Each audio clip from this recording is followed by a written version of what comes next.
Okay, so here's one way that I am able to thrive off of a modest, I could say budget, I could say salary. Let me pause this or mute it because I was watching Four Weddings. If you've ever seen that show, it's always interesting to watch. But this is how I thrive and I always save money. For one, I would give you the advice if you are a parent, even if you're not a parent and it's for yourself, I always recommend thrifting. If you like, I thrift. Okay. This, my husband bought me this shirt. Blessed by God, spoiled by my husband, protected by both. My husband bought that shirt for me. And I thrift. Like, I love thrifting. And the things that the outfits I'm able to put together, people are always asking me, "Where did you get that?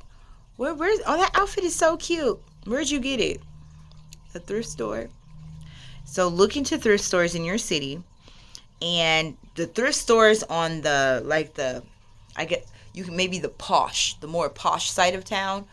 Those thrift stores, go visit those stores because you will find like designer stuff, sometimes with tags on it at the thrift stores. I go to all different thrift stores on all different sides of towns because you would find some awesome things. I've even found like board games that we play. So thrift stores would be one thing that I would definitely say to look into. Look into going to thrift stores to getting gently used secondhand things or consignment stores. Go to some consignment stores or something that they have going on that it's gently used secondhand items. Now, you see this here? Do you see? These are pants. And these are some more pants. This is like one shirt. And here is a mountain of shorts. And then I have some pajama pants here. My sister, her son is 1 year older than my youngest son. And so she gives me her son's clothes, and she loves to shop. Like, she shop. So this is just one bag. She gave me two bags. I'm talking two of these like 13-gallon trash bags full of clothes, two of them. And this is just one bag that I went through so far and sorted. And so look at all those pants. These and this stack right here. They're all pants. I don't have to buy my son any pants for the rest of winter, fall, like even some more like some swim trunks. And pajamas. I don't He's good on pajamas. The other bag I'm sure will have more shirts because I only got one shirt out of this bag, but it was so many pants. So I know the other bag is going to have more shirts and such. Make friends with people that can be part of your parenting community. Okay, build parenting communities. For me, it's my sister, but I've had friends in the past where their children, all of our children's were like around the same ages, like maybe a size or two off, a age or two off, and we would share our clothes within our parenting friendship community. You see what I mean? That will save you so much money, and it helps the environment. It really does. It's environmentally sound, and it helps the environment, and it helps your wallet, most definitely. So this was free. I didn't have to spend any money to get him a whole new wardrobe. I don't even have to wear coats. I get gently used coats. And then for birthdays and Christmas, sometimes, the grandparents, the aunties give them like something to wear for birthday or Christmas. I barely have to buy my kids clothes. Now that my son that just turned 9, he's in elementary school. He goes to a uniform school. So I do have to get his uniforms. Every year I buy him brand new uniform, pants and shirts. And that's like a maybe once or twice a year investment. The beginning of the year, and depending on how he grew, and sometimes mid-year, I have to buy him some more shirts and pants. And when he comes home, he takes those clothes off because we're not having the knees busted out. We're not doing that. Put on your play clothes. Take those clothes off. Those are your uniform clothes. We're not going to play and hang out in those clothes. We're not going to stain them or anything like that. I highly suggest you find a friend community, parenting community, and you guys share your gently used clothes with one another, and you will save tons of money. That's how I do it on my budget. I don't make that much. I don't make that much at all. And so I live in Oklahoma, so cost of living is low. My mortgage for my house, like I have an older house. I purposely bought an older house because it has character. You guys saw the video where I showed you like the raw run through the tour of my house. I need to give you guys like an update because there's like furniture, but look, I've decorated. But and then there's my AC unit because I don't have central heat and air, but this house stays warm in the wintertime and it stays cool in the summertime. Now, birthday parties, when there's a whole bunch of people crammed up here in the summertime, it gets kind of warm. So I have fans. I have fans and ceiling fans going. It gets kind of warm in the summertime when we have like a whole bunch of people crammed up in here. But look, this is look, I'll just show you. There's balloons from the party because we just had a birthday party on Saturday. I have a 55-gallon fish tank. There's my coffee table. I can't stand coffee tables, but my husband loves them. There's our TV. It's a 60-something inch TV. I don't know. I had my TV in here, but his TV was a little bigger. So when we got married, my TV went to the bedroom and his TV went to the living room. And I got my computer tables in the corner over there. That's where I do Cambly. The kids play video games. There's the love seat. We have some stockings hung up. There's my old floor heater, the hallway. This is just my living room. And you guys have seen the infamous wood panel walls. So I'm going to give you guys a whole tour. When I'm like every room. My daughter's room's always clean. So, and my son's room, he's 19 and he's normally not here, but he's moving back home from college. So now he's in his room more because he's coming back like second semester because dorms are so expensive. So he's like, nah, dorm life was cool. He got to experience it for one semester, but he's like, I'm coming back home. Baby, your room is open and available. But my modest house, which is about it's about 1,100 square feet, so 1,100 square feet, roughly, give or take, like 5 to 10 square feet, but about 1,100 square feet, right? And got a big open patio, a nice backyard, nice front yard, driveway, so there's no street parking, and a shed in the back. It's one bathroom. We're gonna build another bathroom in this house. That's our next project. We're building another bathroom, so that's what we're saving for, to add on a bathroom. But right now it's just one bathroom, 4-bedroom house. And this house was built in 1956. And my mortgage is $900 and they just upped it. Well, when I say mortgage, yeah, it's like $918. This is Oklahoma, okay? So if you're probably living in a state where mortgage is average like $3,000, you're probably like, what? Now, when I say mortgage, it's like in most of the houses. Well, when you are getting financed for a house, most of the time, at least here in Oklahoma, they add in your homeowner's insurance. You have to have the homeowner's insurance. They add that in, and they add your escrow in with your mortgage payment. So all of that added together. That's not separate. That's my escrow, my home insurance, my homeowner's insurance, and the actual mortgage for the house, the financing of the house, comes to $918. But they just upped it because oh my gosh, inflation, everything went up. So now it's $1,066. $1,066 is what I'm gonna have to pay, and that's because my escrow is higher now. I'm like, I have to pay more in escrow because of property taxes and all that good stuff. But that's Oklahoma. So a month, I'm making, man,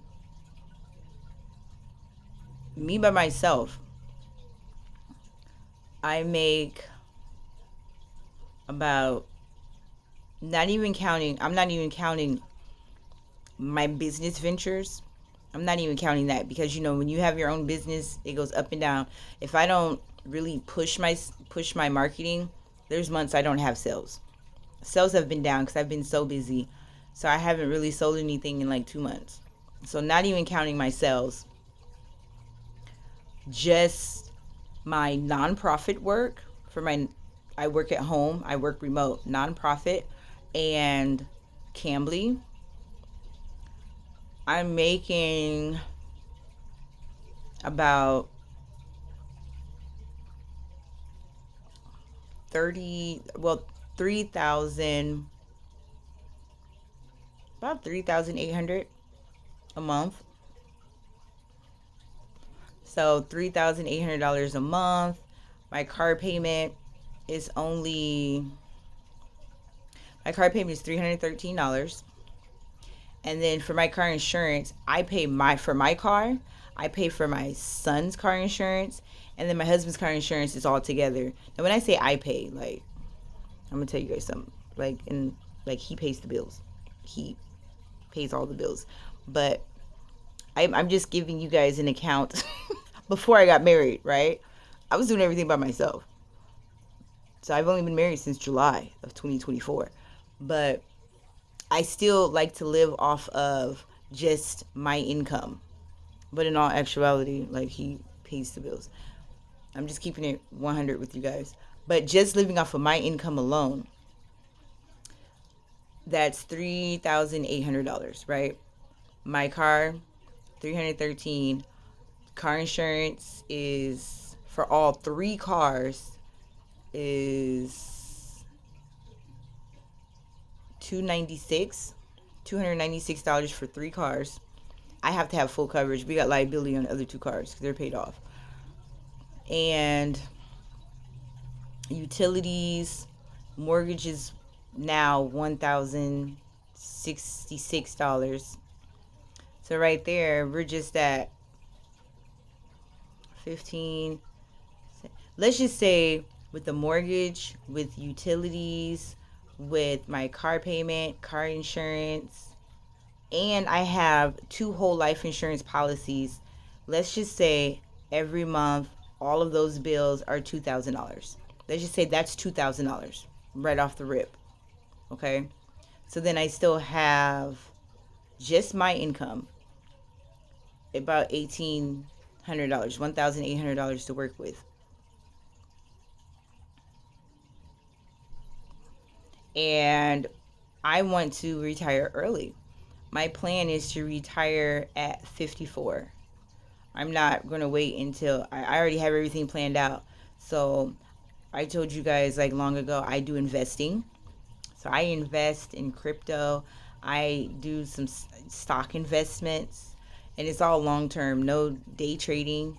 I've tried day trading and I've lost, like, you got to be prepared. Like, don't ever trade money that you're not prepared to lose. And the only money that I've traded, I was like, okay, if I lost it, it'll be a bummer, but it's not going to hurt me. Like, I'm not going to not be able to pay my bills because I lost this money. And so over a course of time, I probably lost about $3,000 in day trading. So I was like, okay, I'm just going to, but I've gained a lot too. I've gained a lot of money in day trading. I told you guys, like, trading and stuff, that's how I got the deposit and the earnest payment. I paid my earnest payment. I paid my deposit to move into this house. Not deposit. That's like renter's talk. I paid my down payment and my earnest payment. to move into this house. I had to get my whole floor furnace fixed, and that was $4,000. I got the roof replaced like immediately moving in, and that was like $800. I only had to pay the deductible. It was like six or $800. I can't remember. I paid the deductible to get the rent to get the whole roof replaced, and I did all of that off of trading stocks. So that's how I was able to get the money for home ownership, was trading stocks. Then once I like that was my goal, was to not rent anymore, and I got this house, and I was like, okay, now I'm just going to just invest for the long term. So in case you guys were ever wondering, cuz I get people in my comments sometimes that are like, well, that's not realistic and it's not. Okay, well, Cambly, I make I make like $600 to $800 a month just doing the little bit of hours that I do. And it's truly like chatting. It's like I get paid to chat with kids. That's what it feels like. I mean, it truly just feels like that. I get paid to chat with kids. It's really laid back. I showed you guys like my classes. I've shown you videos of how my classes are, and I have regulars, and I have people that stopped, like they paused their Cambly subscriptions, and now they have come back. I have more. Remember the story I told you about the the the sisters and the brother, and they came back. Now I have the sister on my schedule. Now I have another family of three people, a family of three that stopped their subscription back in spring of this year. So it wasn't like a really long time. They stopped in spring of this year, and now they're back, and they're on my schedule. They have booked me up all the way to the end of February, because my schedule's not open past February. So all the way to the end of February, they're on there on my schedule. They've already claimed their time, and I've approved it.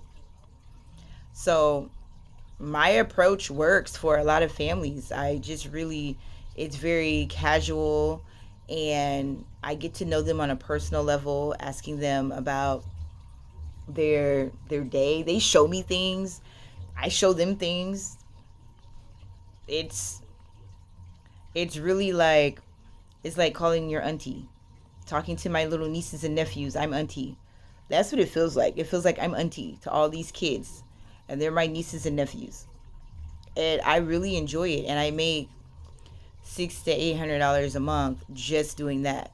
And then you have my nonprofit work. So that's how I make it work. And you could build. I have always said before the pandemic, I have always said, don't put your eggs in one basket. During the pandemic, I didn't, like, this is not a brag. I'm just saying, because I followed those principles of not putting all my eggs in one basket. During the pandemic, I never hurt for money. I didn't feel the strains that everybody else felt. My rent was paid on time. My utilities were paid. We had food. And like I said, this is not a flex. I'm just saying, using that principle of not keeping all your eggs in one basket and being versatile in the things that I do, and having my money, my streams of income spread out, and then having just, I would say, like, invest. If you're not investing, then I know you've heard people say high yield savings account. High yield savings account. I like investing, but don't invest money that you can't afford to lose. And do your research. Like, don't just go off of what one person said, two people said, what your family members are saying.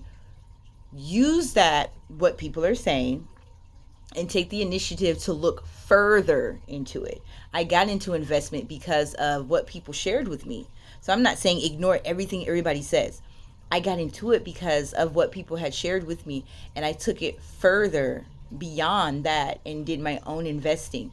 So with that, you will find so much financial freedom, and then this is a big thing. Live within your means.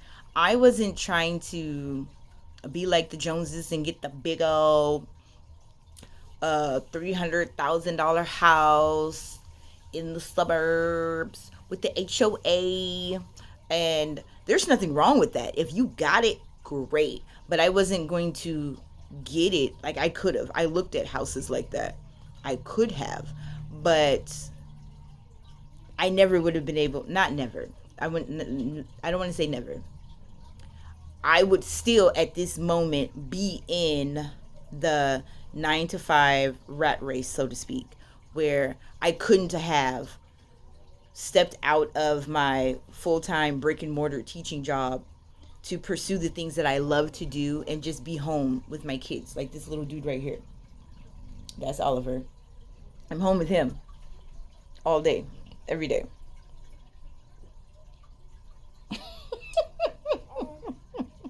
And so I wouldn't have been able to do that. He would have had to be in someone else's care, and I would have to go to work to afford my choice of lifestyle. So because I chose to live modestly, I'm not renting. So I don't have to worry about, oh, my rent's going to go up, or they could sell the house from under me and I might have to move. And I mean, the bank technically owns the house, but it's my house. My name is on the deed. Really? Yes. Yeah. How are you doing today? I do good day. You're doing good today? Yes. Say, I'm having a good day. Today I like good day. Yeah. So this is Oliver, and he's 3, and he's going through some speech therapy. Right? You're doing so good. You're doing so good.